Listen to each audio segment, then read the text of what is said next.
પ્રિય વિદ્યાર્થીઓ, કેમ છો? સારું. આજે આપણે હેલો આલ્કેન હેલો એરિનમાં અત્યંત ઉપયોગી લેક્ચરમાં છીએ.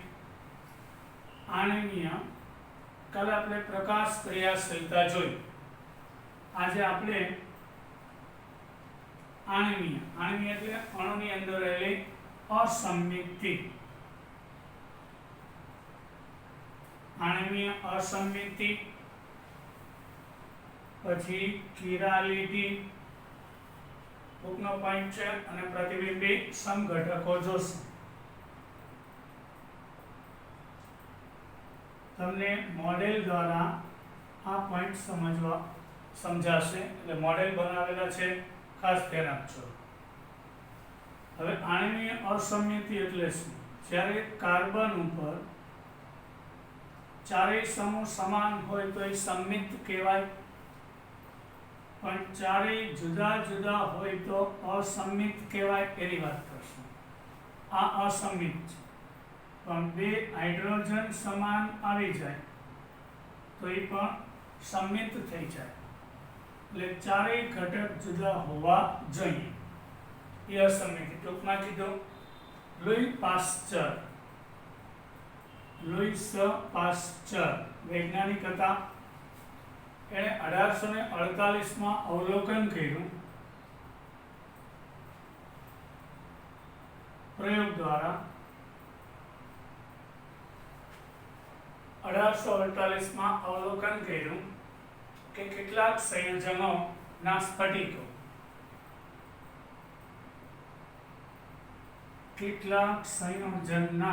સ્ફટિકો, ક્રિસ્ટલ પાવડર પ્રતિબિંબી સ્વરૂપે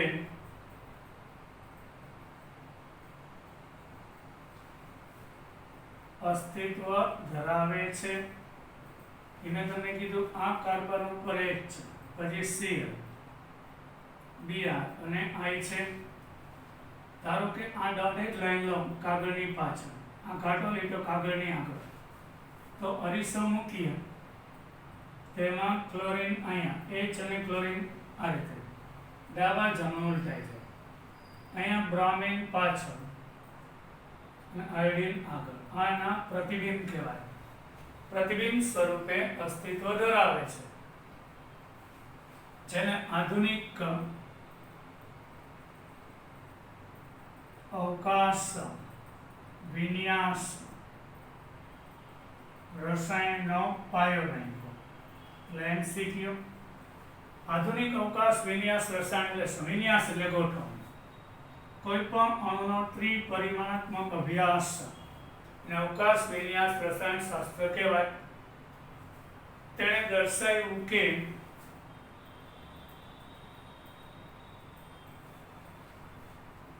બંને પ્રકારના સ્ફટિકના જલીય દ્રાવણોમાં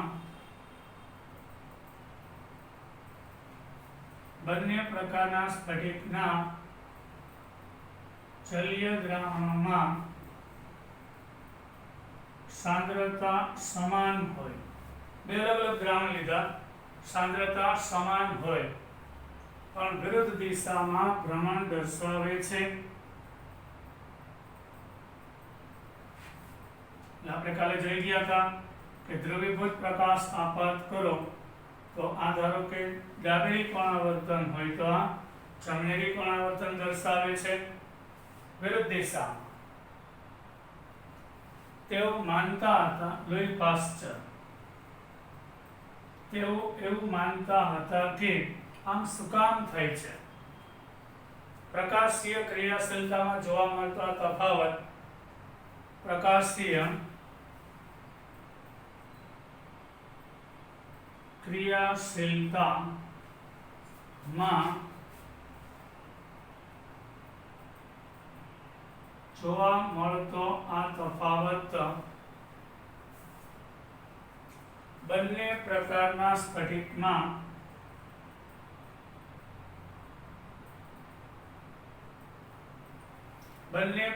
સ્ફટિકમાં પરમાણુની ગોઠવણી સાથે સંકળાયેલ છે.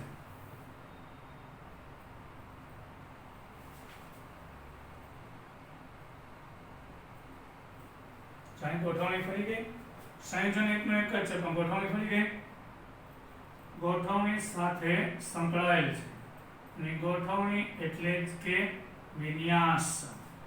વિન્યાસ એટલે કે ગોઠવણી કહેવામાં આવે છે. આવું લુઈ પાસ્ચરે કીધું. બરાબર. હવે આપણે આગળ વાત કરીશું. ત્યારબાદ ડચ વૈજ્ઞાનિક આવું શું કામ થાય છે એનું પરફેક્ટ કારણ. ડચ વૈજ્ઞાનિક લુઈ પાસ્ચર પછી ડચ વૈજ્ઞાનિક આવ્યા.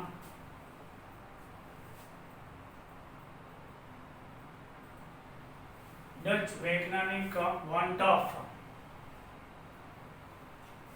અને ફ્રેન્ચ ડચ વૈજ્ઞાનિક વોન ટોફ અને ફ્રેન્ચ લેબેલ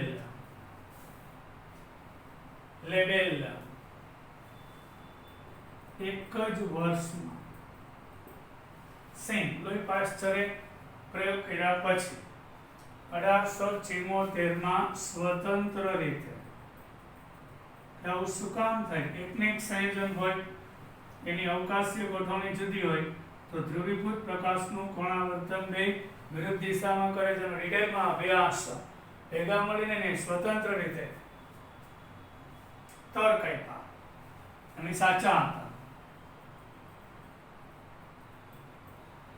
કે કાર્બન પરમાણુ સાથે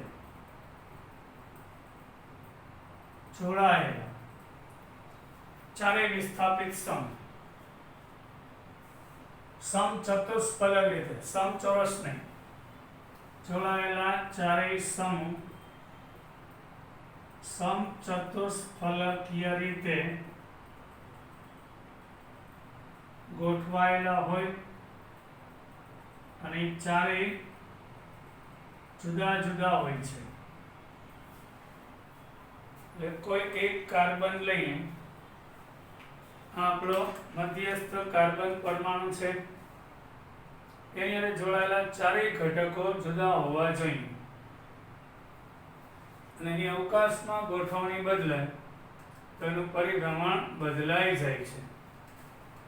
ચારેય જુદા જુદા હોવા જોઈએ. તો આવા અણુનું પ્રતિબિંબ મૂળ અણુ પર આનું પ્રતિબિંબ છે. મૂળ અણુ પર અધ્યારોપિત હોતું નથી.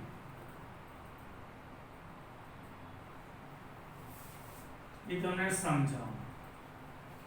આ એક લાઈન લઈને આ બાજુ ક્લોરીન, આ બાજુ બ્રોમિન આયોડિન છે, આ સાઈડ. હવે આ બેને આનું પ્રતિબિંબ છે, એનું પ્રતિબિંબ બી છે. હવે આની ઉપર લઈ જાય તલ બદલાય ઉપર. અહીંયા H છે, અહીંયા Br છે, અહીંયા I છે, અહીંયા Cl. આને આની ઉપર લઈ જાય આમ સેમ એક જ પ્લેનમાં રાખીને તો H ઉપર H આવી જશે પણ અહીંયા Cl આવશે, C ઉપર C આવી જશે પણ અહીંયા આગળ Br આવશે અને I આવશે. એટલે અધ્યારોપિત થશે નહીં, એકબીજાને નજીક લઈ જવાના તો અધ્યારોપિત ના થાય. તમને એક મસ્ત ઉદાહરણ આપી દઉં. જેમ કે અધ્યારોપિત શબ્દ સમજાય. મારો જમણો હાથ અને ડાબો હાથ, અમારો જમણો હાથ છે તો પ્રતિબિંબ ડાબો હાથ છે તો અહીં તલ નહીં બદલાય તો અધ્યારોપિત થઈ જાય. તલ બદલાવ્યા વગર એકબીજા ઉપર અધ્યારોપિત થતા નથી, એને અધ્યારોપણ કહેવાય. અધ્યારોપિત હોતું નથી. આવા કાર્બનને અસમિત કાર્બન અથવા અવકાશ કેન્દ્ર કહે છે. આવા કાર્બનને असम कार्बन के किराल केंद्र नाम આપવામાં આવ્યું અવકાશ કેન્દ્ર. असम कार्बन के કિરાલ કેન્દ્ર કહે છે. આવા અણુમાં સમમિતિની ઉણપ જોવા મળે છે. એટલે આ અણુ સમમિત નથી, બધી બાજુથી અલગ દેખાય. એટલે આવા અણુમાં સમમિતિની ઉણપ જોવા મળે છે. એટલે તે અસમમિત હોય છે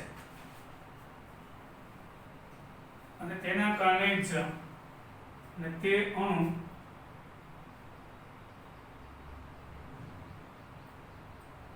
આ અણુ મેં દોર્યો એ કેવો છે? અસમમિત હોય છે.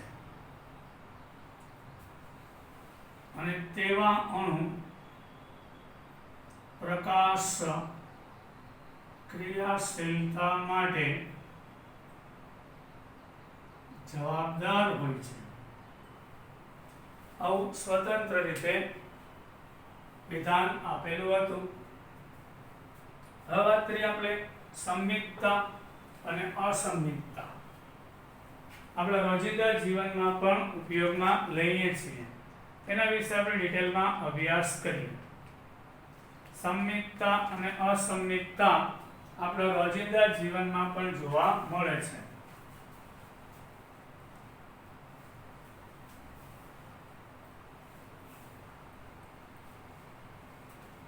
સંમિતતા અને અસંમિતતા.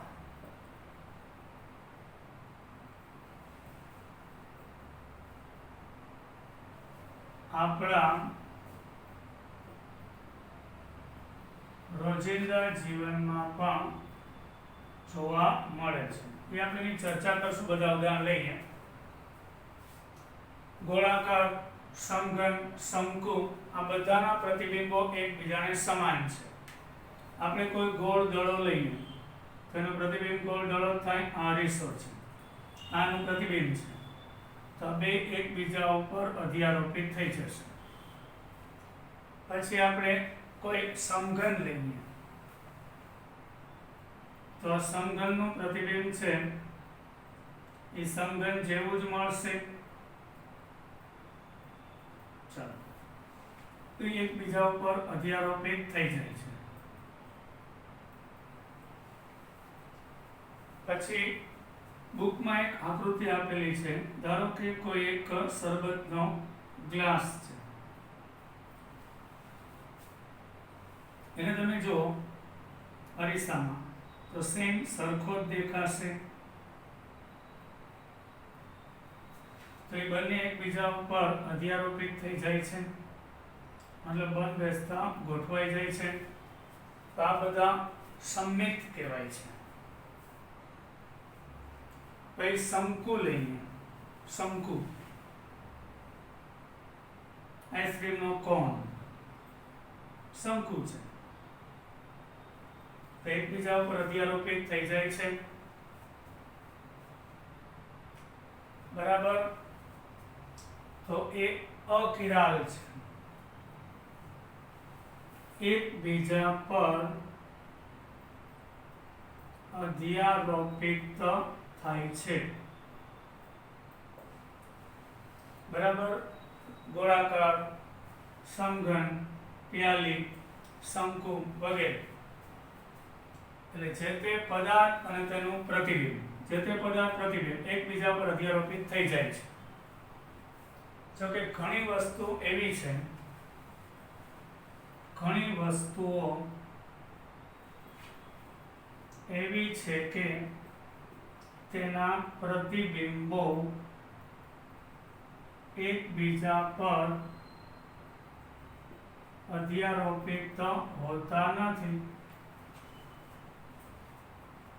તો એના આપણે ઉદાહરણ લઈએ. આપણો જમણો હાથ અને ડાબો હાથ. આપણે હાથ લઈએ.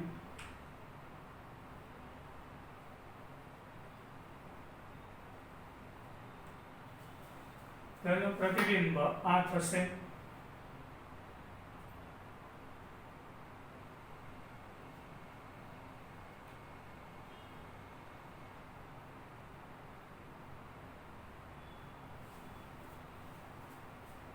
બરાબર. વચ્ચે અરીસો છે, આ એનું પ્રતિબિંબ છે.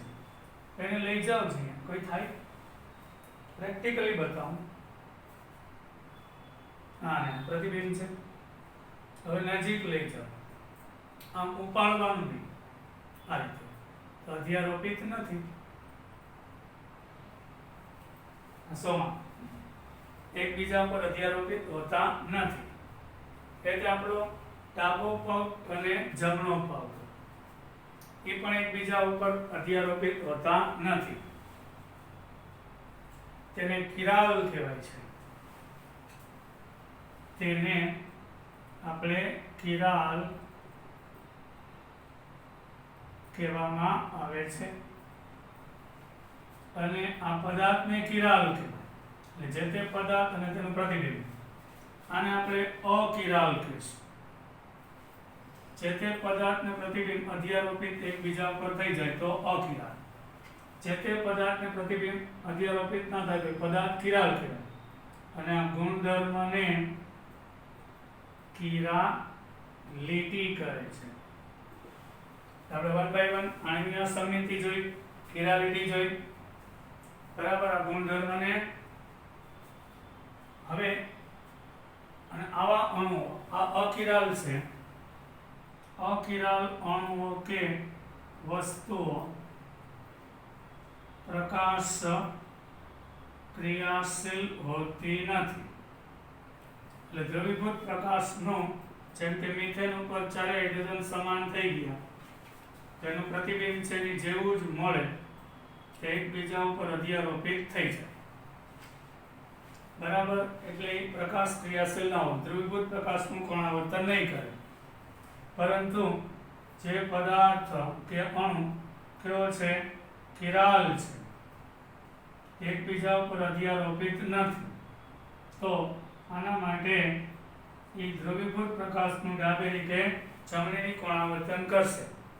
અને કિરાલિટી વાળા પદાર્થ પ્રકાશ ક્રિયાશીલ હોય છે. હવે આ બધા પછી કેટલાક અંગ્રેજી મૂળાક્ષરો પણ છે. આપણી બુકમાં નથી પણ તમને સમજાવું કેટલાક અંગ્રેજી મૂળાક્ષરો જે આપણી બુકમાં નથી આપ્યા. અકિરાલ પદાર્થ પ્રકાશ ક્રિયાશીલ ન હોય, એટલે દ્રવીભૂત પ્રકાશનું કોણાવર્તન ન કરે, પણ કિરાલ પદાર્થ છે કે કિરાલ અણુ છે કે જેમાં કાર્બન ઉપર 4 સમૂહ જુદા હોય એ અસમિતિ ધરાવે છે અને એનું પ્રતિબિંબ એકબીજા ઉપર ના ગોઠવી શકાય, તો એ ડેક્સ્ટ્રો અને લીવો એવા સમઘટકો આપે છે. હવે આપણે કેટલાક અંગ્રેજી મૂળાક્ષરો લઈએ.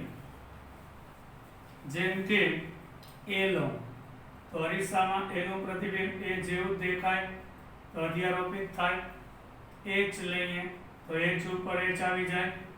યુ લઈએ તો યુ ઉપર યુ આવી જાય. તો આ બધા અકિરાલ છે. હું ડી લઉં તો ડી નું પ્રતિબિંબ આવું થાય, એકબીજા ઉપર અધ્યારોપિત ના થાય. પછી આપણે ઈ લઈએ તો ઈ નું પ્રતિબિંબ આવું થાય. એફ લઈએ, સી લઈએ તો આ બધા કિરાલ છે. એટલે કેટલાક અંગ્રેજી મૂળાક્ષરો પણ કિરાલ અને અકિરાલ હોય છે. હવે આ બધા જ કિરાલિટીની ઓળખ કાર્બનિક અણુના પ્રતિબિંબના મોડેલ બનાવી ત્રિપરિમાણિક બંધારણ દોરી એની કલ્પનામાં અધ્યારોપિત કરવાના પ્રયત્ન દ્વારા કરી શકાય. આ સિવાય અન્ય કોઈ મદદ કરતા છે આપણને કિરાલ અણુની ઓળખ માટે મદદરૂપ થાય તે છે સંમિત કાર્બન પરમાણુની હાજરી છે.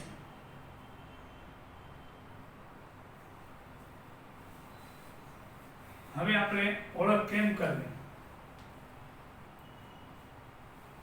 ઓળખ કઈ રીતે કરવામાં આવે છે એની વાત કરીએ.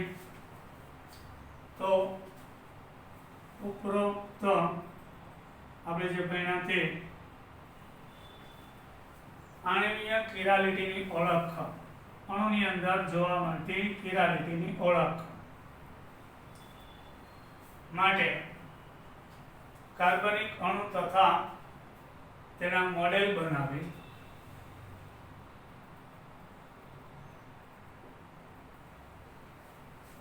તેના મોડેલ દ્વારા સમજી શકાય છે. ચલો આ તો ઠીક છે મોડેલથી, પણ કાગળ ઉપર કઈ રીતે ઓળખ કરવી તેમાં એક મદદ કરતા એક સમમિત કાર્બન પરમાણુની હાજરી છે.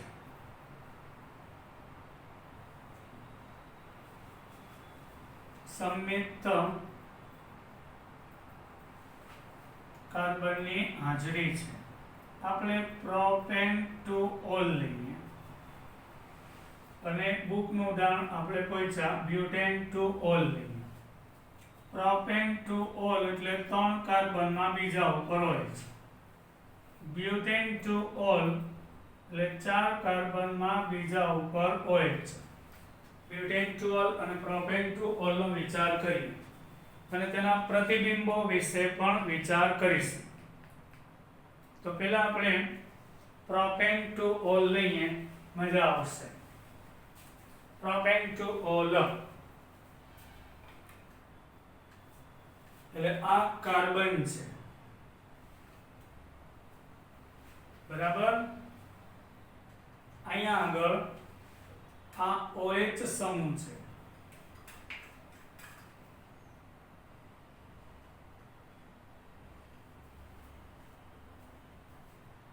પછી એમાં બે CH3 સમૂહ હોય.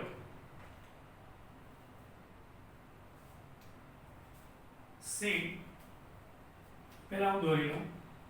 આ OH છે, આ કિરાલ કાર્બન છે, આ કાર્બન છે. અને ડોટેડ લાઈનથી બુકમાં CH3 બતાવેલું છે એટલે કાગળની પાછળ બતાવશે. આ ઘાટા લીટાથી CH3 બતાવ્યું છે, કાગળની આગળ આવશે. અને સામાન્ય લીટા એટલે આ બે સામાન્ય લીટા એટલે કાગળ ઉપર, આ કાગળની પાછળ અને આ કાગળની આગળ થશે. હવે આપણે સમજવા જઈએ તો આ કાર્બન છે, જોજો આ OH છે, આ H છે, આ CH3 છે.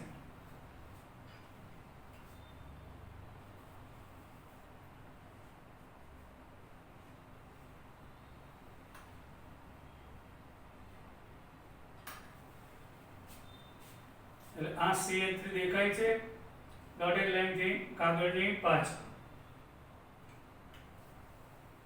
આ કાગળની પાછળનો CH, આ C, આ OH, આ H. આ H અને OH કાગળના સમતલમાં લીધા. હવે તમે જુઓ આ કાગળની આગળ થશે, આ બે કાગળ ઉપર, તો આ CH3 કાગળની આગળ છે, આ CH3 કાગળની પાછળ છે. હવે આપણે વચ્ચે અરીસો મૂકીએ. હજી આની વાત નથી કરતો, આની વાત કરું છું. તો એનો પ્રતિબિંબ લઈએ તો OH અહીંયા આવશે. આખું ડાબા જમણી સાઈડ ઉલટાઈ જશે. અહીં ડોટેડ લાઈનથી CH3 દેખાશે. પછી કાગળ ઉપર જ રહેશે ને H, અને ઘાટો લીટો છે ત્યાં CH3. અરીસામાં ડાબા જમણી બાજુ ઉલટાય એટલે હજી આગળ હશે એ આગળ જ રહેશે, કાગળ ઉપર હશે એ કાગળ ઉપર જ રહેશે, કાગળ ઉપર છે એ કાગળ ઉપર જ રહેશે, આ પાછળ છે એ પાછળ જ રહેશે, આગળ છે આગળ જ રહેશે. અરીસાની અંદર આ અરીસો છે એટલે શું થાય છે કે આ જે ડાબી સાઈડ હોય ને કાલ્પનિક રેખાની, એ જમણી બાજુ ડાબી બાજુ એટલે પ્રતિબિંબ કહેવાય. હવે એને 180 અંશે ફેરવવાનું એટલે આ જે સંયોજન છે એ આ છે. HOH કાગળ ઉપર, આ CH3 આગળ, આ CH3 પાછળ. હવે હું પ્રતિબિંબ લઈ લઉં છું, બરાબર. એ પ્રતિબિંબ છે લઈ લઉં છું, તેમાં OH અહીંયા આવશે, આ H છે એ અહીંયા આવશે. H અને આ એનું પ્રતિબિંબ છે, આ OH, આ H. એટલે H બ્લુ ગોળો અને લાલ ગોળો એક જ કાગળના સમતલમાં. આ CH3 છે એ કાગળની પાછળ સમજો, આ કાગળની આગળ. આનું પ્રતિબિંબ લીધું મેં. એ પ્રતિબિંબને 180 અંશને ખૂણે ફેરવતા 180 એટલે જે તે પદાર્થનું જે પ્રતિબિંબ મળે એ આ પ્રતિબિંબ પહેલા દોરવાનું. પ્રતિબિંબ કેમ દોરવાનું ખબર પડી ગઈ? કાગળ ઉપર હોય કાગળ ઉપર જ રહેશે, પાછળ હોય પાછળ રહેશે, આગળ હોય આગળ જ રહેશે. એ પ્રતિબિંબ છે. આનું પ્રતિબિંબ આ લીધું આપણે. હવે પ્રતિબિંબને 180 અંશને ખૂણે ફેરવતા, 180 ડિગ્રીએ ફેરવતા,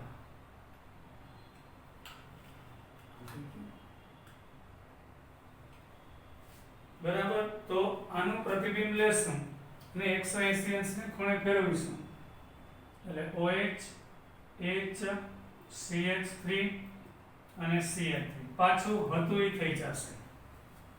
આની જેવું જ થઈ ગયું. જો H અને OH ક્યાં છે? કાગળ ઉપર. આ CH3 છે એ કાગળની આગળ, આ CH3 કાગળની પાછળ. તો હતું એવું થઈ ગયું. તો એ અધ્યારોપિત થઈ જાય કે નહીં? એટલે જે તે પદાર્થના પ્રતિબિંબને 180 એ ફેરવો એટલે આ જે આમ હતું બરાબર એને એટલે આનો પ્રતિબિંબ આ છે, એને 180 એ ફેરવીએ તો મૂળ સંયોજન જેવું થઈ જાય અને અધ્યારોપિત થઈ જાય. OH ઉપર OH, H ઉપર H, CH3 ઉપર CH3 આગળ છે અને આ CH3 પાછળ છે. તો એ બંધ બેસતો ગોઠવાઈ જાય.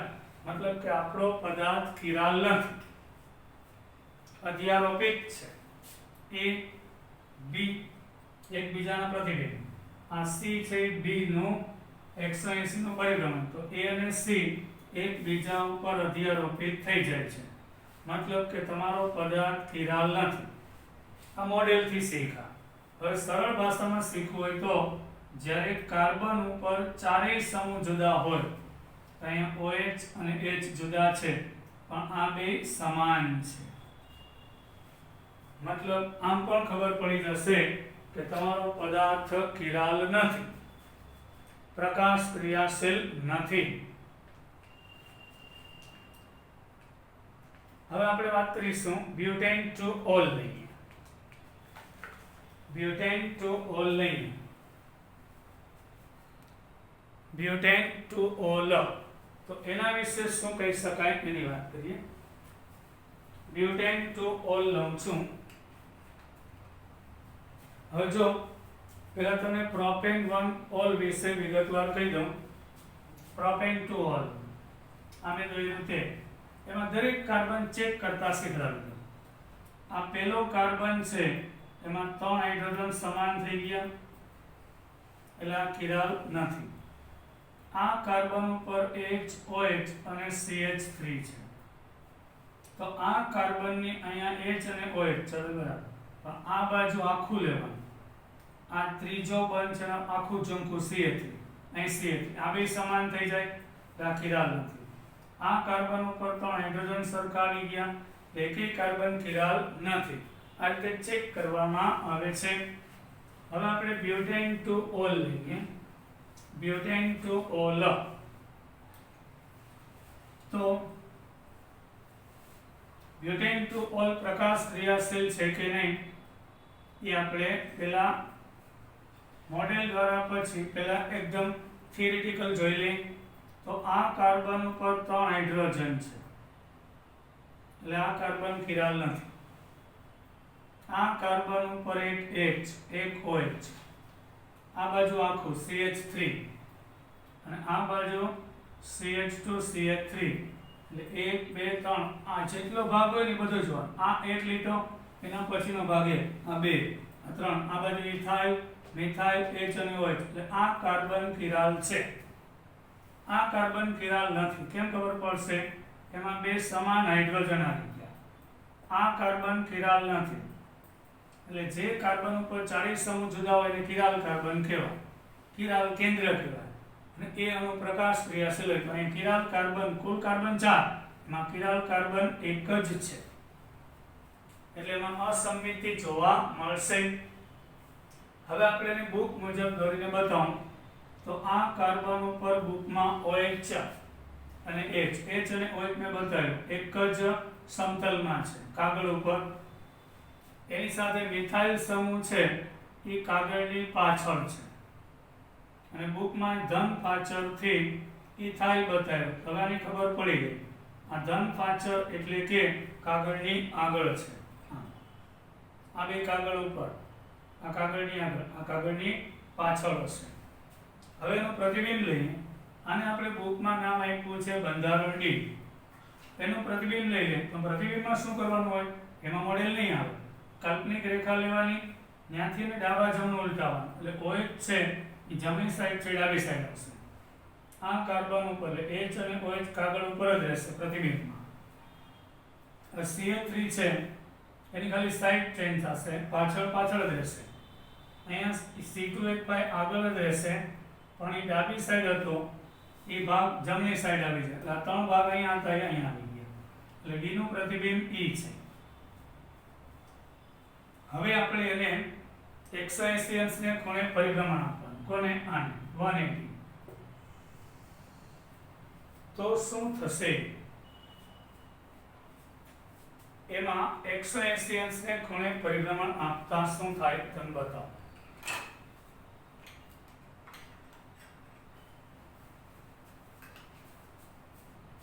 કાર્બન ઉપર અહીંયા OH સમૂહ છે.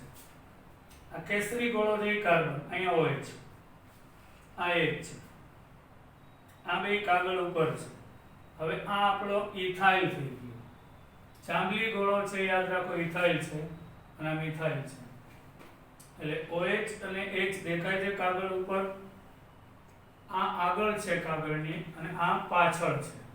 એટલે CH3 પાછળ, આ OH, આ H કાગળ ઉપર, આ ઇથાઇલ કાગળની આગળ અને મિથાઇલ કાગળની પાછળ છે. આ રીતે બંધારણ છે. આગળ અને પાછળ દેખાય જ છે. OH સમતલ ઉપર. આનું પ્રતિબિંબ લેવું એટલે મોડેલથી નહીં, બરાબર. એટલે આમાં ડાબા જમણી ઉલટાવી નાખી. તો એને સમજાવો સરળતા માટે કે આ એનું પ્રતિબિંબ છે. કયું? OH છે. તો અહીંયા આગળ CH3 એટલે પ્રતિબિંબ છે, મોડેલથી નહીં સમજાવી શકાય.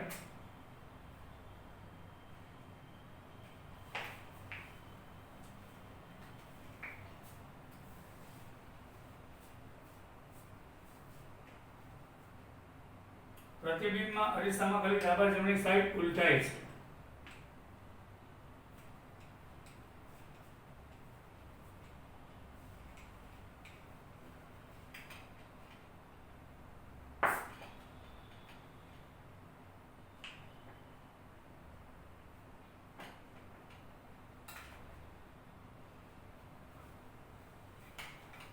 એટલે આનું પ્રતિબિંબ લઈને કેસરી ગોળો છે એ કાર્બન, લાલ ગોળો છે OH, આ જાંબલી છે ઇથાઇલ કાગળની આગળ, આ H બ્લુ, આ OH, આ મિથાઇલ પાછળ, ઇથાઇલ આગળ આવી ગઈ. હવે તમારે આને 180 અંશને ખૂણે ફેરવો. આનું આ પ્રતિબિંબ લઈ લીધું OH, COH, H, આ મિથાઇલ, આ ઇથાઇલ છે. હવે એને 180 અંશને ખૂણે પરિભ્રમણ આપીશ.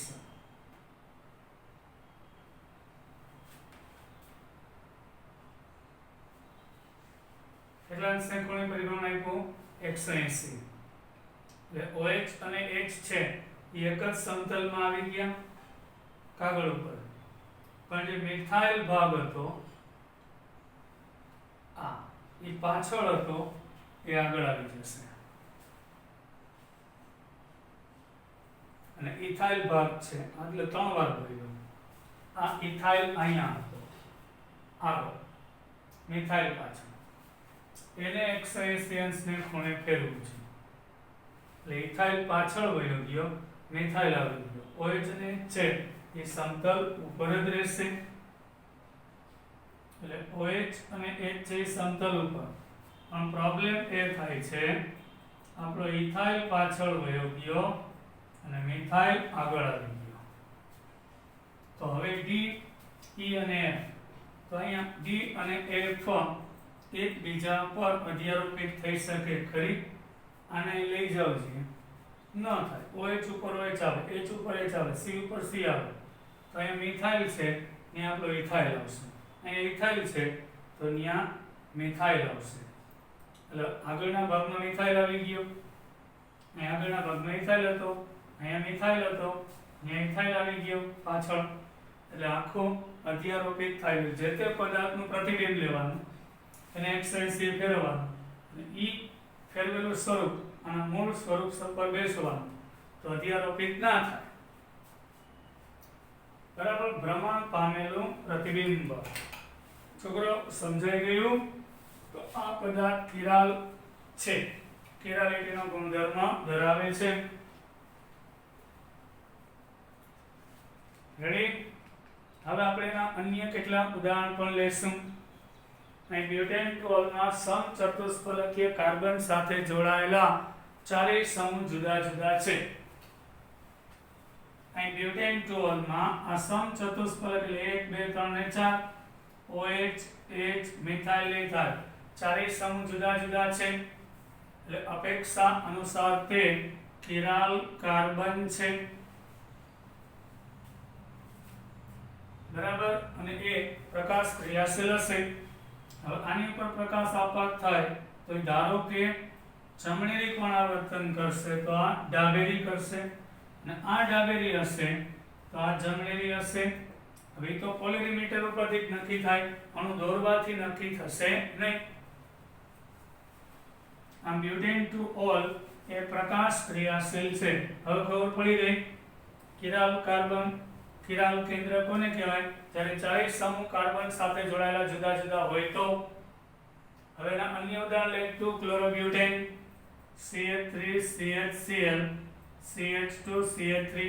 આ વિચારો 3 હાઇડ્રોજન કિરાલ નથી, અહીં 2 આ નથી, આ થશે HCl ઇથાઇલ અને મિથાઇલ. અહીં ચારેય સમૂહ જુદા છે, એટલે આ કિરાલ કેન્દ્ર ધરાવે, એટલે પ્રકાશ ક્રિયાશીલ હશે.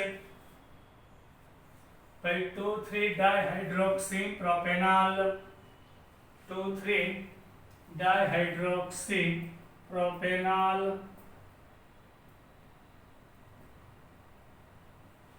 અહીં CHO લઈ લે, આ 1 2 અને 3 2,3 ડાયહાઇડ્રોક્સી પ્રોપેનોલ છે. તો વિચારો છીએ, આ તમે કીધું ડબલ બોન્ડ કે ત્રિબોન્ડ હોય ને એ કાર્બન કિરાલ ગણાતો નથી. ચારેય બંધ એકલ હોવા જોઈએ, આ તો નહીં જ આવે. હવે આની ચર્ચા કરીએ તો અહીં C ઉપર H OH, અહીંયા CHO આખો ભાગ લેવાનો, અને અહીંયા CH2OH છે, એટલે આ કાર્બન કિરાલ છે. આ કાર્બન કિરાલ નથી, કારણ કે અહીંયા 2 હાઇડ્રોજન આવી ગયા, એટલે આ એક કાર્બન ઓછામાં ઓછો કિરાલ હોવો જોઈએ, એટલે પ્રકાશ ક્રિયાશીલ થશે. ભાઈ bromo chloro iodomethane, bromo chloro iodomethane CHBrCl carbon ઉપર બ્રોમિન ક્લોરીન આયોડીન નાઇટ્રોજન. તો આ કાર્બન કિરાલ છે, કા ચારેય સમૂહ જુદા છે, તો એ પ્રકાશ ક્રિયાશીલ હશે.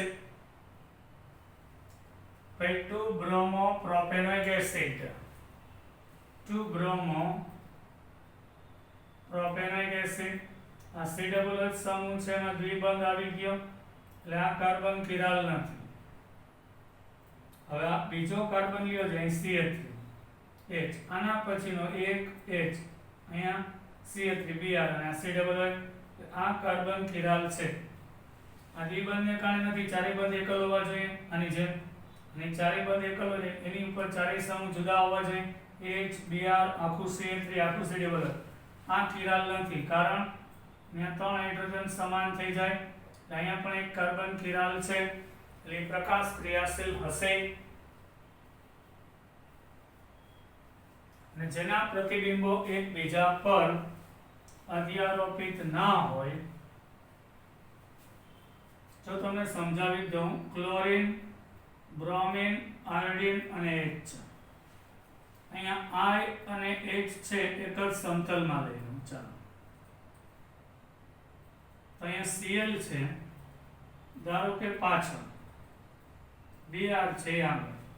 તાનું પ્રતિબિંબ કેમ થાય? પ્રતિબિંબ કીધું મેં શીખવાડ્યું, અરીસામાં ડાબા જમણી ઉલટાવો, એટલે H અહીંયા આવી જશે. હવે આગળ હોય આગળ જ રહેશે, ખાલી સાઈડ ચેન્જ થાય ડાબા જમણી, પાછળ જ રહે, પ્રતિબિંબની વાત છે. હવે એને 180 એ ફેરવવાનું 180, તો શું થશે? અહીં C અને H જે સમતલમાં હોય સમતલમાં, પણ આગળ હોય ને એ પાછળ ચાલ્યો જાય, અને પાછળ હોય તે આગળ આવી જાય. તો અહીંયા ક્લોરીન ક્યાં છે? પાછળ છે, તો અહીંયા આગળ આવી જશે. અહીં બ્રોમિન આગળ છે, તો અહીંયા પાછળ, અને ફેરવો એટલે ખબર પડી જશે. આગળ હતો એ પાછળ આવી જશે. ધારો કે આ H છે, આ Cl છે, આ Br છે અને I છે. ચલો H I સમતલ, Br આગળ, Cl પાછળ, Cl પાછળ, Br આગળ. આને હું ફેરવું છું તો H અને I તો સમતલમાં આવી ગયું, પણ જે Cl પાછળ હતો એ આગળ આવી ગયો, અને અહીંયા આગળ આવી ગયો. Br છે આગળ હતો એ પાછળ વયો ગયો, તો એના ઉપર પછી અધ્યારોપિત ના થાય. આ H, આ I, આ Br અને આ Cl હતો, પણ અહીંયા Cl છે આગળ આવી ગયો, અહીંયા પાછળ છે, એ અધ્યારોપિત ન થઈ શકે. આ રીતે એની કિરાલિટી નક્કી થાય છે. બે રીત બતાવી. હવે જેમના પ્રતિબિંબો પરસ્પર અધ્યારોપિત થઈ શકતા હોય, જેમના પ્રતિબિંબો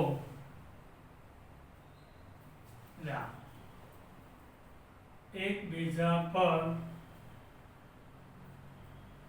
અધ્યારોપિત થઈ શકતા ન હોય તેને પ્રતિબિંબી સમઘટક કહેવાય. પ્રતિબિંબી સમઘટક કહે છે, એટલે આ બંને એકબીજાના પ્રતિબિંબી સમઘટક કહેવાય. પ્રતિબિંબી સમઘટકના ગલનબિંદુ, ઉત્કલનબિંદુ, દ્રાવ્યતા, વક્રીભવનાંક વગેરે ભૌતિક ગુણધર્મ સમાન હોય છે. એટલે આ બેની વાત કરીએ. પ્રતિબિંબી સમઘટકોના ભૌતિક ગુણધર્મો જેવા કે આ બેના ગલનબિંદુ, પછી એના ઉત્કલનબિંદુ, દ્રાવ્યતા, વક્રીભવનાંક, ગલનબિંદુ, ઉત્કલનબિંદુ, દ્રાવ્યતા, વક્રીભવનાંક જેવા સમાન હોય છે.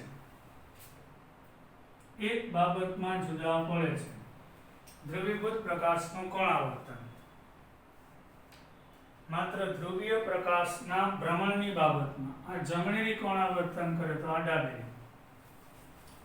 માત્ર ધ્રુવીભૂત પ્રકાશના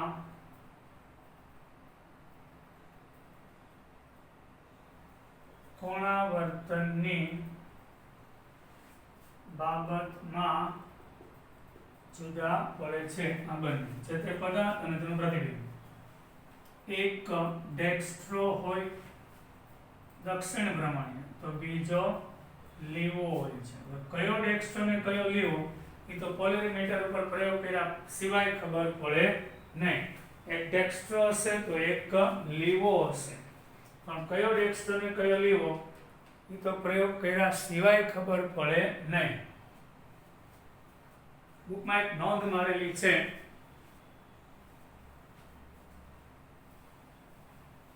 ડેક્સ્ટ્રો અને લીવો પ્રકાશીય ભ્રમણની નિશાની, એટલે પ્લસ અને માઇનસ.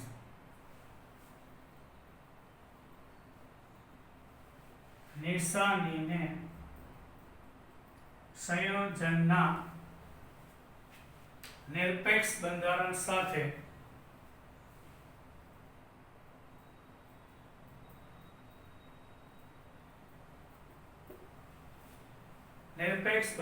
સાથે કોઈ સંબંધ નથી. મતલબ કે આ ટાઈપનું બંધારણ હોય કે જોઈને ખબર ન પડે ડેક્સ્ટ્રો હશે કે લીવો, ડેક્સ્ટ્રો લીવો હોય, આ હોય તો ડેક્સ્ટ્રો લીવો હોય, તો પ્રયોગ કર્યા પછી એક ફાઇનલ આ ડેક્સ્ટ્રો હશે તો આ લીવો હશે, આ લીવો હશે તો આ ડેક્સ્ટ્રોઝ છે એ ફાઇનલ. એટલે એના પરિભ્રમણ નિશાની છે એ પ્રયોગ કર્યા સિવાય ખબર પડતી નથી. હવે આપણે વાત કરીએ રેસિનિક મિશ્રણ. એમાં એક પોઈન્ટ છે, જો પ્રતિબિંબી સમઘટકોના લાંબી પ્રતિબિંબી થયા ને રીસોમિકો, જો પ્રતિબિંબી સમઘટકોના સરખા પ્રમાણવાળા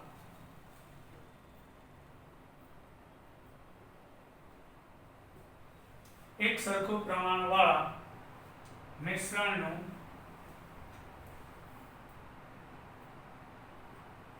પરિભ્રમણ શૂન્ય હોય છે.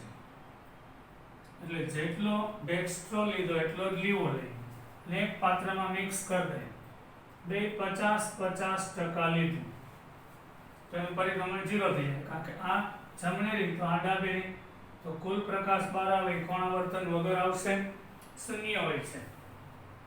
આવા મિશ્રણને રેસિમિક મિશ્રણ, આવા મિશ્રણને રેસિમિક મિશ્રણ કહે છે. રેસિમિક મિશ્રણ અથવા રેસિમિક રૂપાંતરણ કહે છે.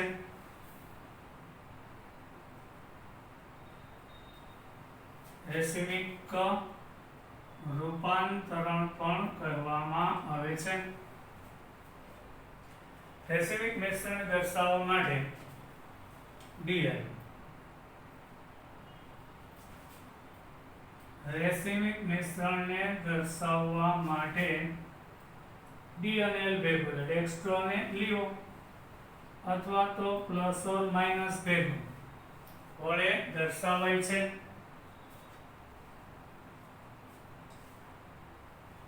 હવે બ્યુટેન ટુ ઓલ આપણે જોઈ ગયા એ પ્રકાશ ક્રિયાશીલ છે. એમાં આ કાર્બન આપણો કિરાલ છે, એટલે બ્યુટેન ટુ ઓલ નું પ્લસ ઓર માઇનસ મિશ્રણ બનાવીએ. તેમાં 50% ડેક્સ્ટ્રો અને 50% લીવો લઈ લે, એટલે પ્લસ ઓર માઇનસ, તો એનું કોણાવર્તન, દ્રવીભૂત પ્રકાશનું કોણાવર્તન જેટલું દ્રવ્ય થાય એટલું લીવો થઈ જાય, તો પરિણામી પ્રકાશ છે કોણાવર્તન વગર બહાર આવશે. 50% કોણાવર્તન ડેક્સ્ટ્રો, 50% લીવો, તો સરેરાશ પ્રકાશ કોણાવર્તન વગર બહાર આવશે. આને રેસિમીકરણ કહેવામાં આવે છે. એટલે બે પ્રતિબિંબી સમઘટક 50-50% ભેગા કરી દો અને રેસિમીકરણ કહેવામાં આવે છે. બધાને સમજાયું હશે. ફરી પાછા કાલે મળીશું. જય હિન્દ.